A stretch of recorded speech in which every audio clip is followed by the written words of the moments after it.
Olá, turma da segunda série, tudo bem com vocês? Aqui é a professora Cristiane e hoje nós teremos aula de História, né? Só lembrando um pouquinho, na aula anterior nós paramos com a morte de Lenin, né? E quem passa a assumir o governo da Rússia? Stalin. Então vamos entender um pouco sobre o governo de Stalin. Vamos lá. Bom, lembrando que Stalin não caiu de paraquedas assim, foi lá e tomou o poder. Ele já fazia parte, tá, do governo de Lenin. Vamos entender. Stalin era secretário-geral, tá, do Partido Comunista da União Soviética, ok? Ele passou a dominar a sociedade soviética. As ordens do partido tornaram-se inquestionáveis, tá? E todos deviam se submeter a elas. Então, Stalin ele já tinha um certo poder, um certo contexto, né? Ali dentro do governo de Lenin, tá? Vamos entender como ele toma esse poder após a morte de Lenin. Vamos lá. Trotsky versus Stalin, tá? Lenin, considerado fundador do Estado Socialista Soviético, tinha se afastado do governo, né, como eu falei na aula anterior, desde 1922, devido ao quê? Devido a problemas de saúde, né? E veio a falecer em 1924. Explodiram, então, as diferenças, né, as divergências políticas internas dentro do Partido Comunista Russo, né, na União Soviética. Principalmente aquelas envolvendo Trotsky e Stalin, e uma luta pelo poder, né? Bom, Trotsky e Stalin não estavam de acordo, por exemplo, sobre a maneira de prosseguir na construção do socialismo. Vejamos, assim, algumas de suas teses, né? Revolução permanente, defendida por Trotsky, era a tese segundo a qual o socialismo deveria ser construído simultaneamente em escala internacional, como parte da revolução de uma classe operária, né? O proletariado, e não de um só país. Trotsky acreditava que se a Revolução Socialista não fosse levada à Europa e ao mundo, as forças dos países capitalistas acabariam com a União Soviética, né? Socialismo em um só país. Essa tese era defendida por Stalin, era a tese segundo a qual a Revolução Socialista deveria ser consolidada primeiro na União Soviética, para depois avançar para outros lugares, né? Então, havia essa rivalidade pelo poder após a morte de Lenin. Stalin saiu vitorioso na luta pelo poder, pois controlava os órgãos de decisão, né, a burocracia, e fez aprovar sua tese no 4º Congresso do Partido Comunista. Trotsky, porém, passou então a ser perseguido, perdeu suas funções no governo e em 1929 foi expulso da União Soviética. Em 1940, provavelmente, né, a mando de Stalin, ninguém pode comprovar isso até hoje, foi brutalmente assassinado no México, tá? E ele também tentou se esconder na casa de Frida Kahlo, né? Não há comprovação, mas supõe-se que Frida tenha delatado o esconderijo de Trotsky, tá? Para a polícia da União Soviética, ok? Então, pessoal, vamos agora iniciar, né, o que foi o governo de Stalin. Já entendemos como ele toma o poder, né? E agora como ele vai fazer essa administração. Vamos entender os mecanismos, tá? Governo de Stalin. A partir de dezembro de 1929, Stalin conseguiu concentrar todo o seu poder, né? Todo o poder, perdão, em suas mãos, né? Então ele era ali absoluto. Era o começo da ditadura stalinista. Ficou conhecida dessa forma, né? Em busca de uma rápida industrialização no país, o que aconteceu?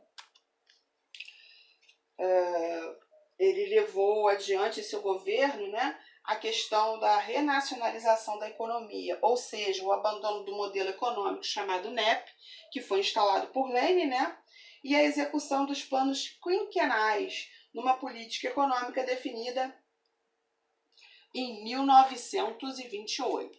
Assim, por meio de um planejamento econômico, pessoal, estatal, né, visto que é elaborado por técnicos do governo para os períodos de 5 anos, a União Soviética ficou da seguinte forma.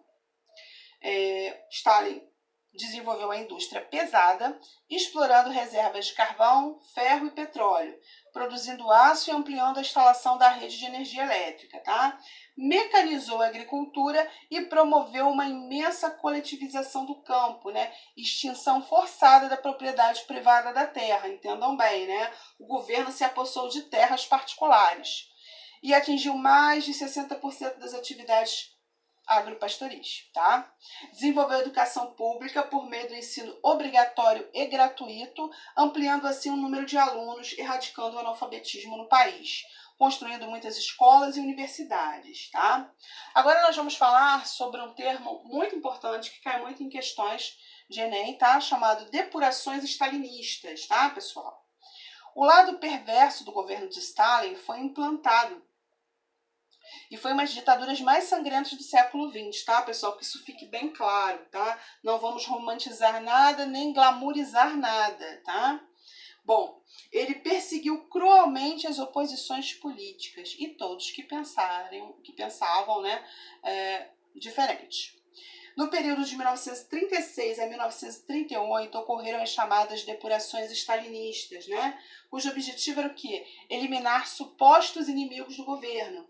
Milhares de cidadãos foram presos, torturados e condenados a trabalhos forçados em campos de concentração, tá?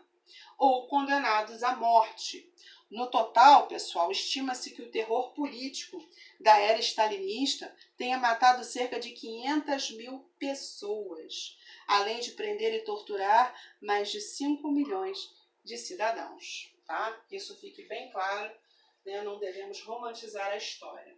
Bom, sabemos também que Stalin manteve rígido controle sobre a imprensa e a cultura, tá? Então, ficou bem clara essa questão do governo de Stalin, né, pessoal? E agora eu vou falar sobre a questão da União Soviética, né, após a Segunda Guerra Mundial, tá? A União Soviética desempenhou um papel decisivo na derrota da Alemanha nazista na Segunda Guerra Mundial, 1939 a 1945, e passou a ser considerada uma superpotência. Durante esse período, o país também expandiu seu território para um tamanho semelhante ao do antigo Império Russo. A União das Repúblicas Socialistas Soviéticas tornou-se uma grande potência econômica e militar, tá? Rivalizou com os Estados Unidos na chamada Guerra Fria, tá? Isso foi pós-Segunda Guerra Mundial. Mas o que foi a Guerra Fria, pessoal? Vou simplificar aqui para vocês, tá? Foi a rivalidade entre os Estados Unidos e a União Soviética nos campos ideológicos, sociais, políticos, econômicos, bélicos, militar, entre outros, né?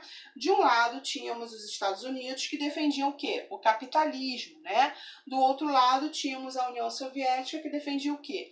O socialismo. E ambas queriam o quê, pessoal? A supremacia mundial, né? A superioridade mundial. Queriam dominar ali a questão do planeta, né? Queriam se tornar assim a potência mais poderosa do planeta. Então, o período da Guerra Fria foi um período pós-guerra, né, em que Estados Unidos e União Soviética rivalizaram entre si, ok? Bom, com relação à questão da atividade devolutiva, eu vou pedir para vocês fazerem um resumo sobre o governo de Stalin, tá? Então, AD4, capítulo 5, 1. Faça um resumo sobre o governo de Stalin. Que em relação ao questionário, pessoal, questionário, né, exercícios diversos, perdão, questionário não. Página 32, exercícios diversos, número 10, força do hábito. Questões 1, 2 e 3, ok? Eu vou ficando por aqui, um forte abraço, fiquem com Deus, qualquer dúvida estarei à disposição e até a próxima aula.